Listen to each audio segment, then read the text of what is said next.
और किसी वस्तु की कोई आवश्यकता नहीं। जहां भागवत जी का प्रकट्य हो गया, फिर किसी और वस्तु की आगे कोई जगह नहीं। ये भी कह दिया वेद व्यास जी ने, तत्क्षणात, तत्क्षणात कह रहे हैं कि अरे भागवत जी को कोई सुने या कोई पाठ करे तब उसको भगवान के धाम की प्राप्ति होगी, ये तो बहुत दूर की बात है। अरे बहुत दूर की बात है, जब होगा होगा।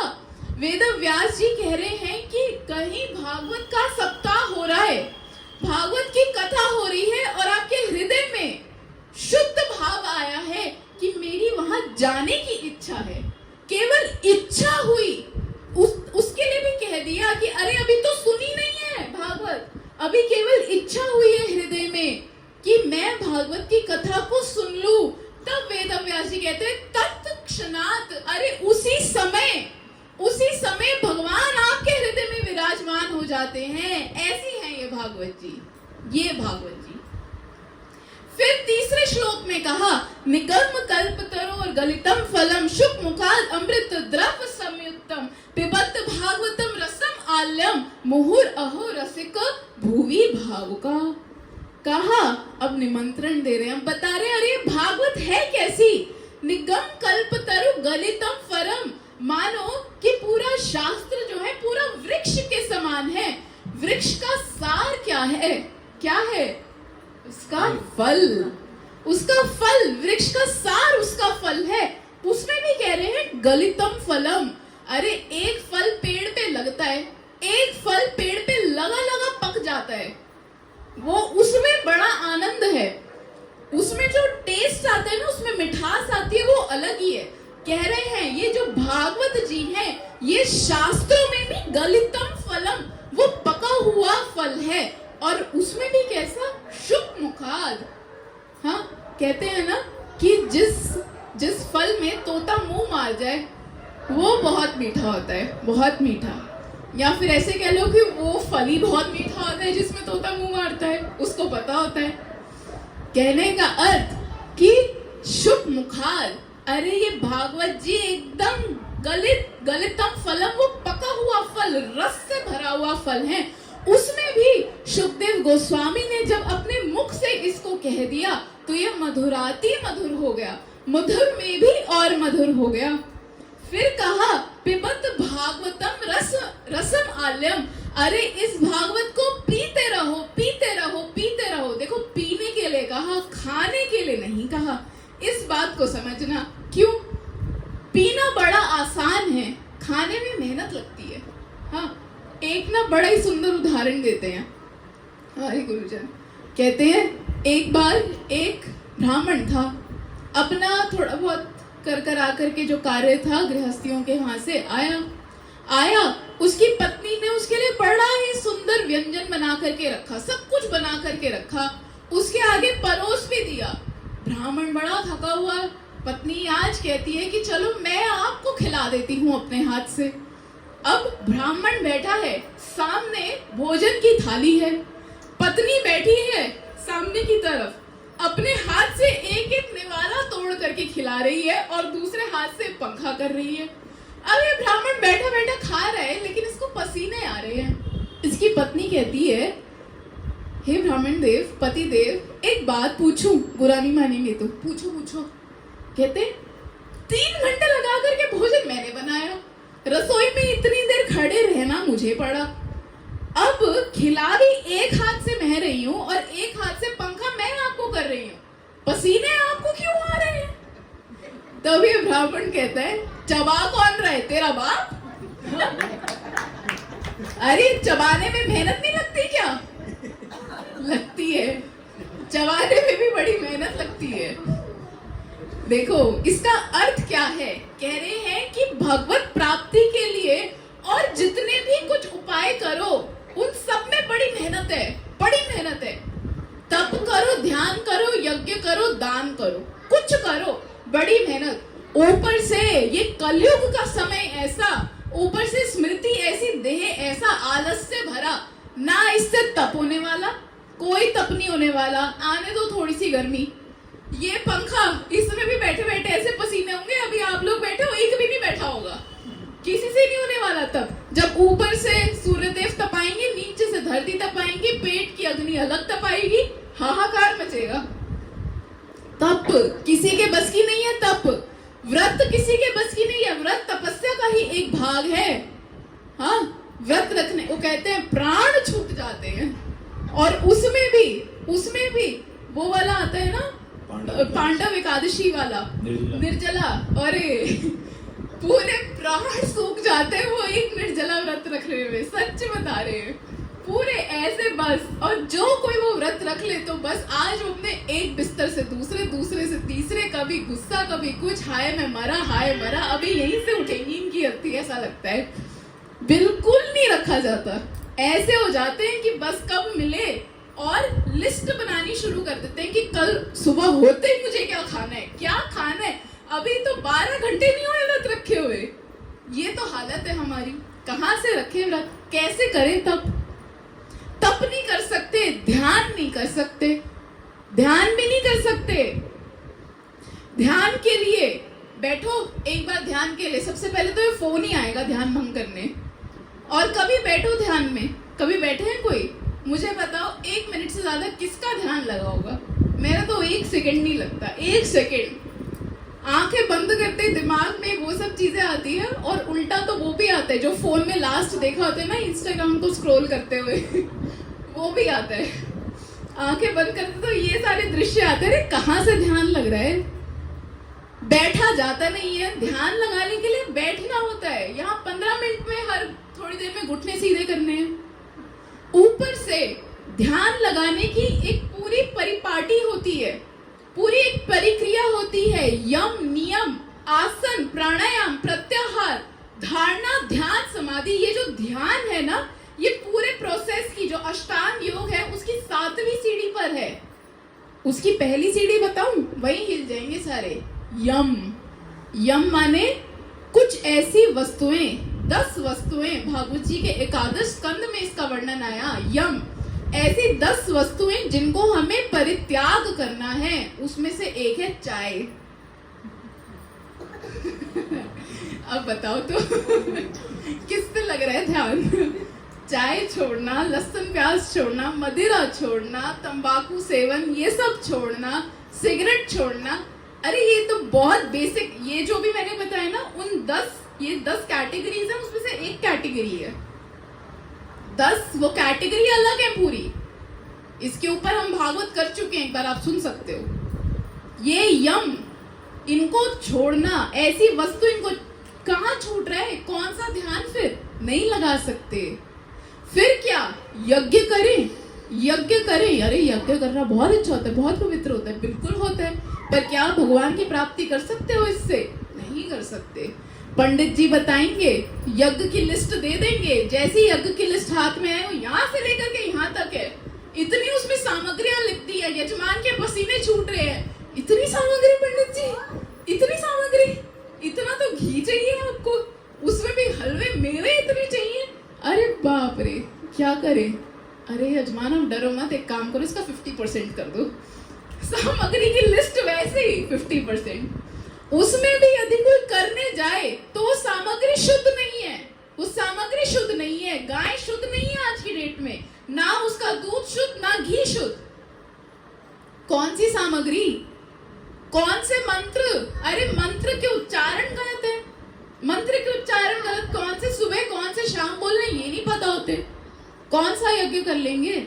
और चलो किसी ने किया भी, पूरा मिला मुलू के, अरे 10 मिनट में वो जब अग्नि प्रज्वलित होनी शुरू होती है और उसकी धुआं लगना शुरू होता है ना, हम जैसे चश्मे वालों को तो सबसे ज्यादा दिक्कत होती है। धुआं ऐसा लगता है अंदर फंस गया हो। ऐसा लगता है पूरी तपस्या यही हो रही है, पूरी तपस्या। बस ऐसे आंख में आंसू भर के यहाँ तक वो आ रहे होते हैं। फिर नाक भी एकदम करते करते ऐसे हो जाता है कि ओहो आज तो स्वाहा स्वाहा करते ही हमारे ही स्वाहा हो गए। यज्ञ पूरा खत्म हो जाता है। पूरे 15-20 मिनट तक वो और टप टप टप टप होते रहते हैं। अरे यज्ञ नहीं है, इस कलयुग में नहीं है यज्ञ। कृते यद ध्यायतो विष्णुं त्रेतायाम यजतो मखे द्वापरे परिचर्यायाम कलो तद हरि कीर्तनात्। इस कलयुग में ये धन, ये ध्यान, तप सब नहीं होगा। दान बताऊं, कलयुग में दान देना भी बड़ा मुश्किल है। एक माता है, कहीं किसी बाजार में गई थी, रिक्शा करके वापस आई, ऑटो रिक्शा करके। जब खुले मिले तो 10-10 के 2 नोट मिले। अब उसमें से एक नोट थोड़ा फटा हुआ था। उसने कहा, अरे ओ रिक्शे वाले भैया, तो वो चला गया दे करके। चलो छोड़ो इसको ना, मैं कहीं और चला करके देखती हूँ, सब्जी वाले पे चलाऊंगी, ऐसे अंदर की तरफ बंद करके दे दूंगी, उसको पता नहीं चलेगा। गए सब्जी वाले पे, वो सब्जी वाला भी चतुर, उसने भी देख लिया। अरे बहन जी, आपका 10 रुपए का नोट फटा हुआ है। ओहो, चल ठीक है, मैं बदल देती हूँ। चल छोड़ इसको ना, मैं किसी दूध वाले पे, वीटा डेयरी, मदर डेयरी पे चला के देखती हूँ। वहां चलाया, वहां पे भी नहीं चला। साड़ी की दुकान पे चला के देखूं, वहां गए, वहां पे भी नहीं चला। जब ये माता परेशान हो गई ना, मेरा 10 रुपए का नोट कहीं नहीं चल रहा, तब कहती है, अरे संडे को ना मंदिर जाऊंगी, हाँ, या मंडे को मंदिर जाऊंगी, तब वो 10 रुपए का नोट दान पेटी में चुप करके डाल दूंगी, किसी को पता नहीं चलेगा मैंने दिया। गुरुजी बताते हैं, गुरुजी कहते हैं कि जब दान पेटी खुलती है ना, तब ऐसे ऐसे नोट उसमें होते हैं जो हर तरफ से रिजेक्टेड होते हैं ना, वो वाले होते हैं। अरे कहाँ हम पे दान हो रहा है, कुछ छूटता ही नहीं है, कुछ छूटता नहीं है। तो इसलिए ये कहा भागवत जी के लिए कि अरे भागवत जी कैसी, क्योंकि बाकी जितने भी बाकी उपाय हैं उसमें बड़ा ही कष्ट है, बड़ा कष्ट है, कर भी नहीं पाओगे। परंतु भागवत जी कैसी, रस के समान, उस रस के समान बस पीते चले जाओ, पीते चले जाओ, पीते चले जाओ, कोई कष्ट नहीं है, कोई कष्ट नहीं है, कोई कष्ट नहीं। भागवत जी की आगे कथा करते हुए वेदव्यास जी कहते हैं, अब ये 3 श्लोक मंगलाचरण के हो गए, अब वेदव्यास जी कथा प्रारंभ करते हैं और कथा प्रारंभ करते हुए कहते हैं, नैमिषे निमिषा क्षेत्रे रस्यः शौनकाद्यः सात्रमं स्वर्गाय लोकाय सहस्र समम् आशत सहस्र समम् आशत। देखो, कथा प्रारंभ करने से पहले स्थान बता रहे हैं। स्थान की बड़ी महिमा है। यदि स्थान शुद्ध हो, पवित्र हो, तो वहां भजन करना वो अपने आप ही वर्धित हो जाता है। इसलिए कहते हैं कि यदि आप किसी ब्रज में गए, ब्रज में जाकर के लेटना भी दंडवत करने समान, चलना परिक्रमा करने समान, भोजन करना प्रसाद पाने समान, और हरि नाम करना, एक माला करोगे 100 का फल मिलेगा। इसलिए कहा कि ये जो स्थान, इसकी बड़ी महिमा, नैमिषारण्य, नैमिषारण्य, नैमिषे, इसके लिए कहा। देखो, जब ध्रुव महाराज जी, हाँ, ध्रुव महाराज जी जब जा रहे थे तपस्या करने के लिए, मार्ग में नारद मुनि मिले। नारद मुनि मिले, उन्होंने भी कहा कि ध्रुव, पूरा उपदेश दिया, और तब कहा, तत्तात गच्छवा भद्रम ते यमुनास्त तातम शुचि। कहा कि हे पुत्र, तुम जाओ, कहाँ जाओ, यमुना के तट पे, वृंदावन मधुवन में जाओ। वहां पर जाकर के जब तपस्या करोगे तब फलीभूत हो जाओगे। और सबको पता है 6 महीने में उनको भगवान के दर्शन हो गए। स्थान की बड़ी महिमा। श्लोक में नैमिषारण्य, ये जितने ऋषि मुनि थे, कलयुग के प्रारंभ बस होने ही लगा था कि ब्रह्मा जी के निकट गए कि हे ब्रह्मदेव, एक स्थान हमें ऐसा बताइए जहां पे कलयुग का कोई प्रभाव नहीं होगा। तब ब्रह्मा जी ने अपने मन से उत्पत्तित एक चक्र को प्रकट किया, एक मनोचक्र को प्रकट किया, और वो जो चक्र है वो घूमता रहा, पूरे ब्रह्मांड में घूमा, पूरी पृथ्वी पर घूमा। तब यहाँ भारत भूमि में आकर के, नैमिषारण्य नामक स्थान पे आकर के वो रुक गया। निमिष आरण्य इसलिए क्योंकि ब्रह्मा जी का वो मन का चक्र घूमता घूमता वहां रुक गया, इसलिए उस स्थान का नाम हुआ नैमिषारण्य। सारे ऋषि मुनि शौनक ऋषि के साथ एकत्रित हुए और उन्होंने एक संकल्प लिया कि हम 1 नहीं, 2 नहीं, पूरे 1000 वर्ष तक यहाँ पे तपस्या करेंगे, 1000 वर्ष तक यज्ञ करेंगे। यज्ञ सभी ऋषि मुनि, पूरे 88,000 ऋषि मुनि इस नैमिषारण्य आश्रम में, जहाँ पे कलयुग का कोई स्पर्श नहीं है, वहां पर यज्ञ करने लगे। कि कुछ समय हुआ, 1 वर्ष हुआ, 2 वर्ष हुआ, तभी कुछ समय में उन्हें पता चला कि श्री सुत गोस्वामी वहां पधार रहे हैं। सारे ऋषियों ने मिलकर के एक मीटिंग बिठाई और कहा कि सुत गोस्वामी आ रहे हैं, अब हमें क्या करना चाहिए। सुत गोस्वामी कौन? भागवत के परम वक्ता, जिन्होंने शुकदेव गोस्वामी से वो कथा सुनी, जो इस परंपरा में आ रहे हैं। और सारे के सारे ऋषि मुनियों ने, 88,000 ऋषि मुनियों ने एक मत होकर के कहा कि हम अपने यज्ञ को यही बंद कर करके भगवान की कथा सुनेंगे सुत गोस्वामी से। भगवान की कथा देखो, गीता में कहा कृष्ण ने, हाँ, सर्वधर्मान परित्यज्य माम एकम शरणम व्रजम। गीता में ये कह दिया भगवान ने, पर आज ये जो ऋषि मुनि हैं, ये इसको करके दिखा रहे हैं। ऋषियों का धर्म है यज्ञ करना। अपने उस धर्म को, अपने निज धर्म को त्याग करके कह रहे हैं कि सुत गोस्वामी जी से हम भागवत की कथा को श्रवण करेंगे। सुत गोस्वामी जी के निकट आए और उनसे कहा, हे सुत गोस्वामी, हमें कथा श्रवण कराइए। और उनसे 6 प्रश्न पूछे। पहला प्रश्न कहा कि इतने सारे वेद हैं, हाँ, परंतु ये जो वेद हैं उसका सार क्या है? इतने शास्त्र हैं, ये शास्त्रों का सार क्या है? दूसरा प्रश्न पूछा कि आत्मा जिससे प्रसन्न हो जाए ऐसा कार्य कौन सा है? फिर तीसरा प्रश्न पूछा कि भगवान, उनको कोई भी कार्य सिद्ध करना होता है तो वो अपने अनुयायियों को, अवतारों को भेज देते हैं। 5000 वर्ष पूर्व वो स्वयं क्यों आए? फिर चौथा प्रश्न पूछा कि कृष्ण की लीलाएं क्या है? फिर 5वां प्रश्न पूछा कि ये अवतार कौन से हैं? ये कृष्ण के अवतार कौन से हैं?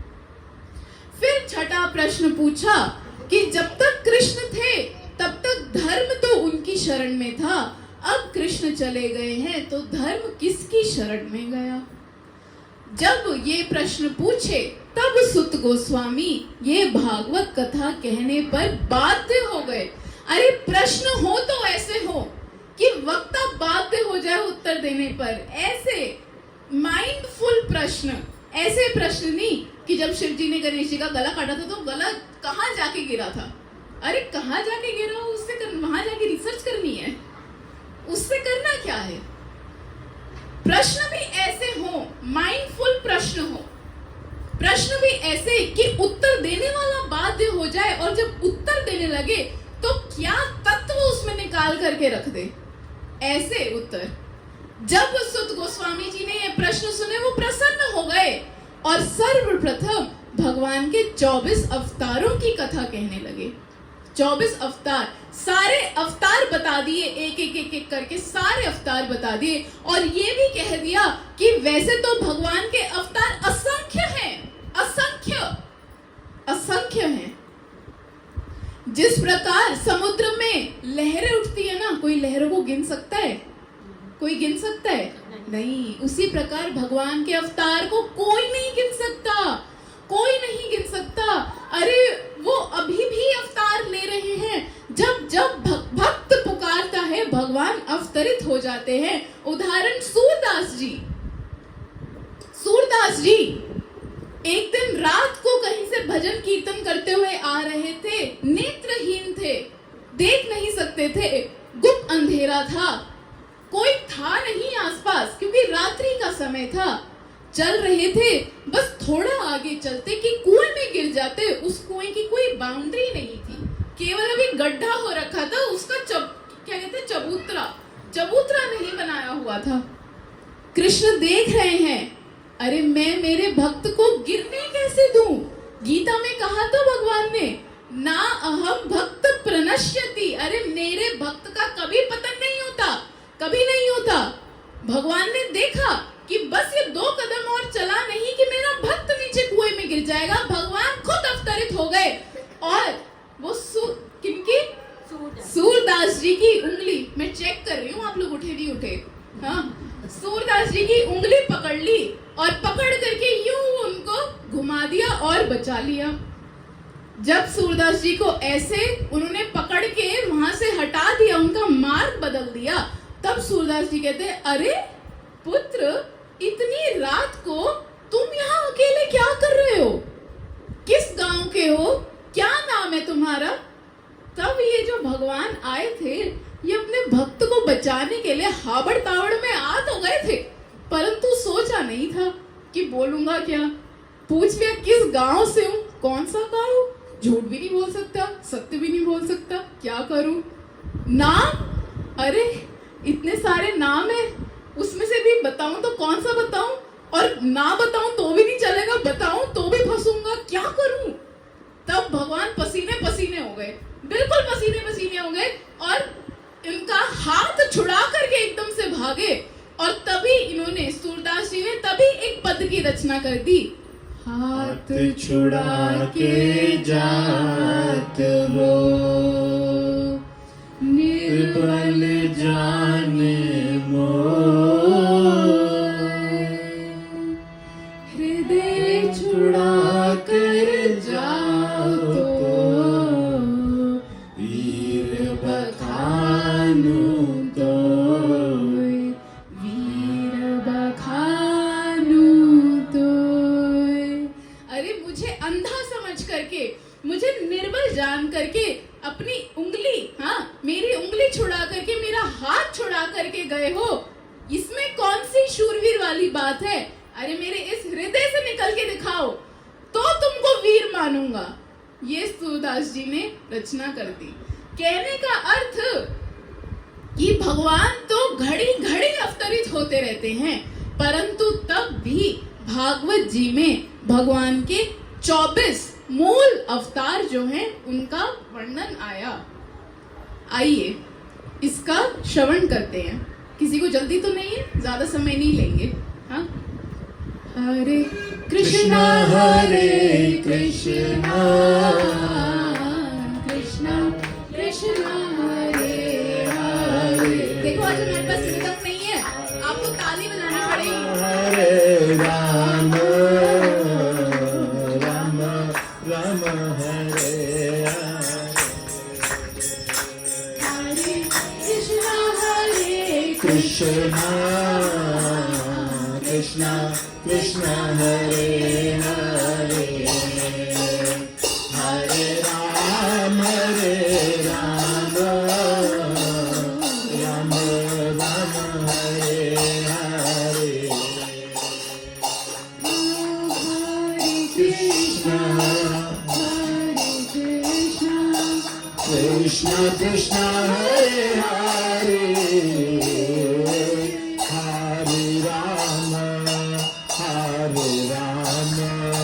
राम राम हरे हरे, हरे कृष्णा कृष्णा कृष्णा हरे हरे, हरे राम राम राम हरे हरे, हरे कृष्णा कृष्णा कृष्णा हरे हरे, हरे राम राम राम हरे हरे, कृष्णा कृष्णा कृष्णा हरे हरे, हरे राम राम राम हरे हरे। देखो भगवान के अवतार 24 अवतार में से प्रथम अवतार हुए चतुष्कुमार, सनत कुमार, जो ब्रह्मा जी से प्रकटित हुए, जिन्होंने आकर के इस पूरे संसार में उपदेश दिए, भगवान की कथाओं के उपदेश दिए। दूसरे अवतार हुए वराह अवतार, वो जो दिति के 2 पुत्र थे, हिरण्याक्ष और हिरण्यकशिपु, उनका संहार करने के लिए, पृथ्वी को उनका उद्धार करने के लिए ये ब्रह्मा जी की नासिका से प्रकट हुए सुकर रूप में वराह अवतार और हिरण्याक्ष का वध किया। हरे कृष्णा कृष्णा कृष्ण हरे हरे, हरे राम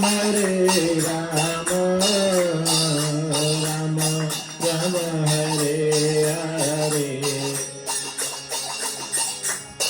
तीसरे अवतार हुए नारद जी। नारद जी हुए मनो अवतार। भगवान के मन में क्या चल रहा है सब जानते हैं, और इन्होंने इस अवतार में आकर के नारदीय पंचरात्र का उपदेश दिया। चतुर्थ अवतार हुए नर नारायण। इन्होंने सहस्त्र बाहु से युद्ध किया, और आज भी बद्रीनाथ में ये हम सब जीवों के लिए, हम सब जीवों के बिहाफ पे क्या कर रहे हैं? तपस्या कर रहे हैं बद्रीनाथ में। पांचवें अवतार हुए भगवान कपिल देव। श्री देवहूति जी और कदम्ब ऋषि के पुत्र होकर के, जिन्होंने सांख्य योग, ये भक्ति सांख्य शास्त्र जो है, इसको वापस से प्रकटित किया। छठे अवतार हुए दत्तात्रेय, जिन्होंने 24 गुरु बनाए और पूरे संसार को उसके माध्यम से शिक्षाएं दी। सप्तम अवतार हुए यज्ञ। हरे कृष्णा हरे कृष्णा कृष्णा कृष्ण हरे हरे, हरे राम राम राम हरे हरे, हरे कृष्णा कृष्णा कृष्ण हरे हरे, हरे राम राम राम हरे हरे। आठवें अवतार हुए श्री ऋषभ देव।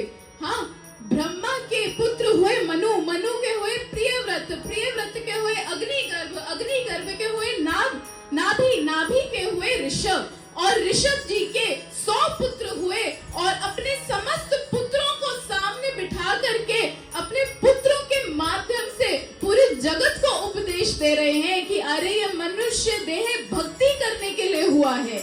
नवम अवतार हुए पृथु महाराज।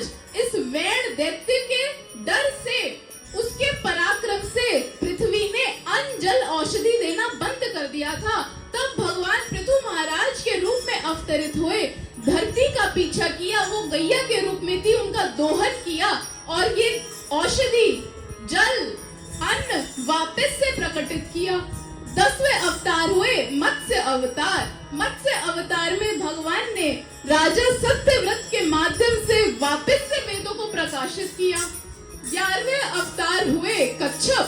कच्छप भगवान ने जब देवताओं और असुरों के बीच में वो समुद्र मंथन हुआ था, वो मंदार पर्वत को नहीं उठा पा रहे। मंदार पर्वत को समुद्र में रखा, मंदार पर्वत नीचे आ गया, कोई आधार नहीं मिल रहा। तब भगवान ने स्वयं ये कच्छप अवतार लिया। इतने बड़े साइज के कछुए होकर के क्या तेजी से एकदम समुद्र में गए, मंदार पर्वत को अपनी पीठ पर रखा और पर्वत को पूरा ऊपर उठा दिया। 12वें अवतार हुए धन्वंतरी। धन्वंतरी धनतेरस के दिन भगवान स्वयं प्रकटित हुए, अपने हाथ में वो अमृत का कलश लेकर के। 13वें अवतार हुए मोहिनी। भगवान ये मोहिनी रूप लेकर के आए, सारे असुरों को मोहित कर दिया। शिव जी भी मोहित हो गए और देवताओं को अपने हाथ से अमृत का पान कराया। हरे कृष्णा कृष्णा कृष्णा हरे हरे, हरे राम राम राम हरे हरे, कृष्णा कृष्णा कृष्णा हरे हरे, हरे राम राम राम राम हरे हरे 14 अवतार हुए भगवान नरसिंह देव अपने भक्त प्रहलाद की रक्षा करने के लिए, उनके वचन को सत्य करने के लिए खंबा फाड़ के प्रकट हो गए। फिर 15वें अवतार हुए वामन के रूप में प्रकटित हुए, छोटे से ब्राह्मण के रूप में बौने सलोने, और जो अपना विस्तार किया 2 पग से तो पूरा ब्रह्मांड नाप डाला, और तीसरा पग बलि महाराज के सर पे रखा। फिर 16वें अवतार हुए परशुराम, जिन्होंने इस पृथ्वी को पूरे 21 बार क्षत्रियहीन कर दिया। 17वें अवतार हुए वेदव्यास, 18वें अवतार हुए रामचंद्र जी, 19वें बलराम, 20वें कृष्ण, 21वें हरि, 22वें हंस, 23वें बुद्ध और 24वें अभी हुए नहीं है, होंगे कल्कि। इस प्रकार ये 24 अवतार हुए। हरे कृष्णा कृष्णा कृष्णा हरे हरे हरे राम राम राम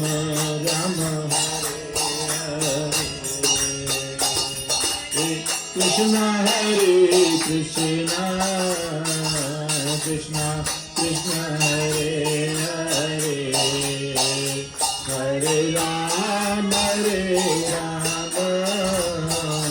राम राम हरे हरे।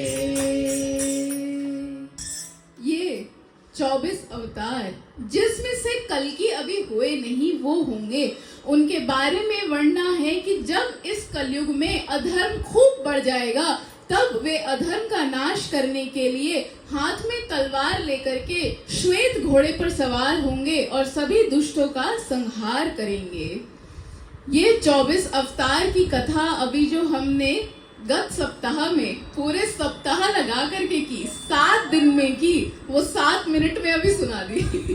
ये 24 अवतारों की कथा ऐसे ही जल्दी जल्दी जल्दी जल्दी सुत गोस्वामी जी ने सुनाई। तब जितने ऋषि मुनि थे बोले, अरे सुत गोस्वामी जी, हमें बड़ा आनंद आ रहा है, आपने तो एकदम एक्सप्रेस बना दिया है, रेल एकदम खींच दी, हमें तो विस्तार में सुनाइए, सब कुछ विस्तार में सुनाइए। अभी एक बार बताओ, आप लोग को आनंद आ रहा है या नहीं आ रहा है? पक्का पक्का कह रहे हो ना? झूठे को तो नहीं कह रहे? चलो झूठे को कह रहे हो तो भी मेरा फायदा है। ये ऋषिगण कहते हैं हमें विस्तार में सुनाओ। तब सुत जी विस्तार में सुनाना प्रारंभ करते हैं, जिसका श्रवण हम कल से करेंगे। बोलिए श्रीमद् भागवतम महापुराण की जय। वेदांत सिद्धांत गोस्वामी गुरु महाराज की जय। आज जितने भी भक्त आए, श्रोत मंडली, सभी ने बहुत धैर्य से, बहुत ही अच्छे तरीके से कथा का श्रवण किया, और यही एक वास्तव में ऐसे ही करना है हमको, कि कोई बिल्कुल भी कथा में कोई व्यवधान नहीं किया, कोई डिस्टरबेंस भी नहीं हुई। अभी हम भागवत जी की आरती करेंगे, उससे पहले मुझे सिर्फ एक बार ये बताइए कि कल कौन कौन नहीं आएगा, कौन कौन नहीं आएगा वो पूछ रहे हैं। नहीं, आप सबकी गारंटी नहीं, अपनी लो बस। आप ये कोई ऐसा भी है यहाँ पे बैठा जो कह रहा है कि कल मैं नहीं आऊँगा? सब आएंगे?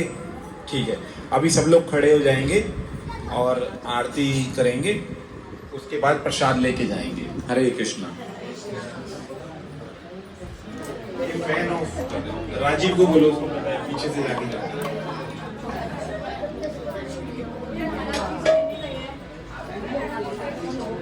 राजीव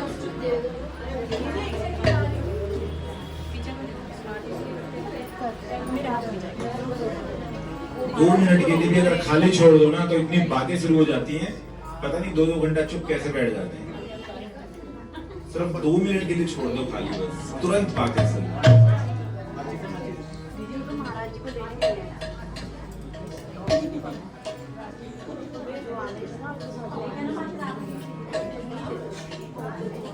आरती खाली नहीं थी, आज माचिस नहीं है।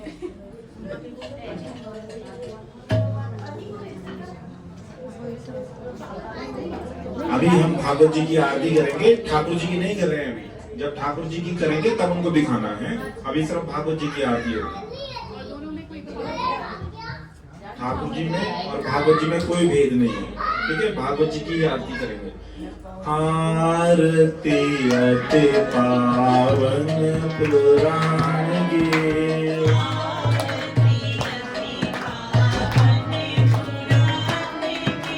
धर्म भक्ति विज्ञान ध्यान की,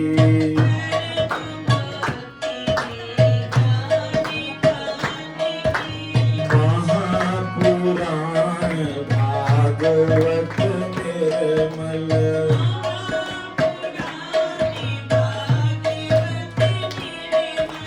सुख दुख विगलित निगम कल्प फल,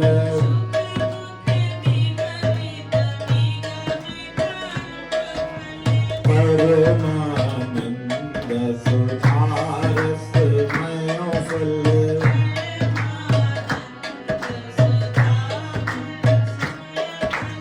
लीला रति रस रस निधान की,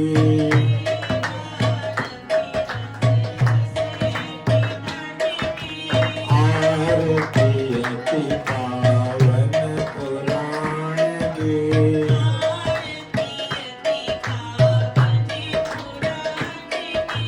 तलमल मत नित ताप निवारणे,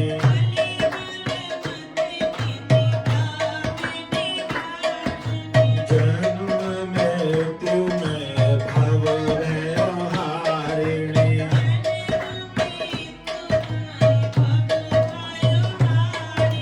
सेवक सतत सकल सुख कारिणे,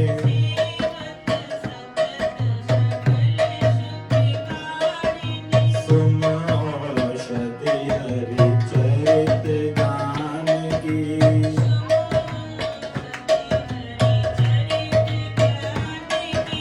आरती अति पावन पुराण की,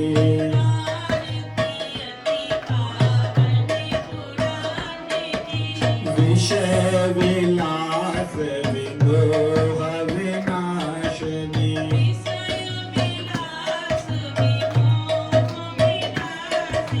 विमल विराग विवेक विकासिनी,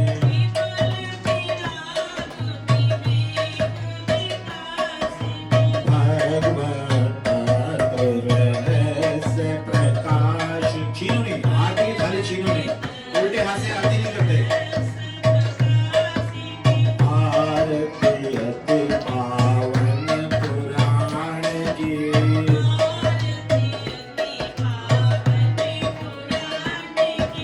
परमहंस मुनि मन उल्लासिनी,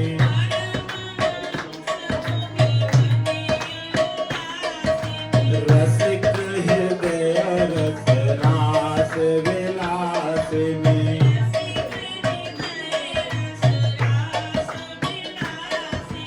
गोपी मोती रति प्रेम सुदासिनी,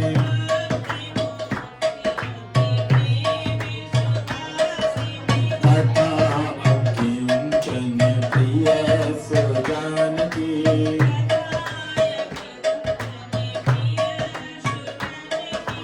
आरती अति पावन पुराण की,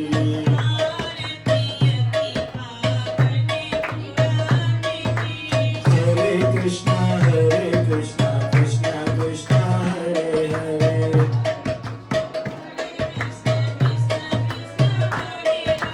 हरे राम राम राम हरे हरे,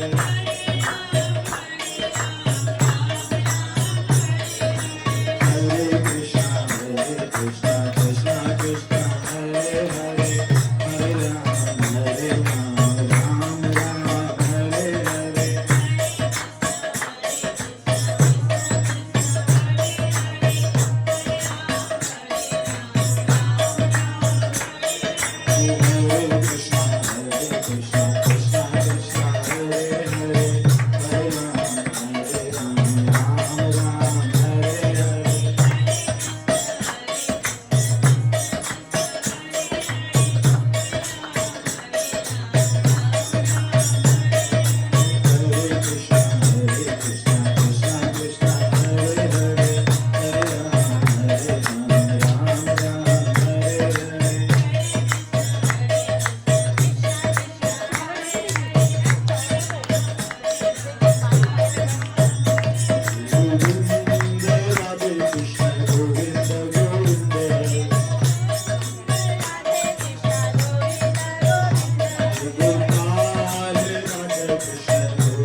फैन ऑन कर दूं?